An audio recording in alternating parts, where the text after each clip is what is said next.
सब बिगड़ता मन हो।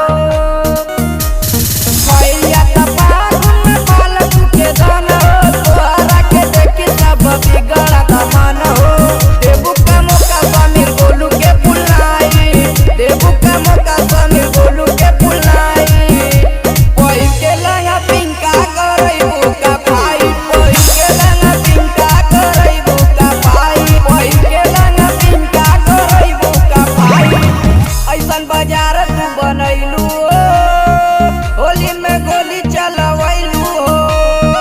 अरे करे ऐसन ना कराओ, ऐसन बाजार तू बनैलू होली में गोली चलवैलू हो।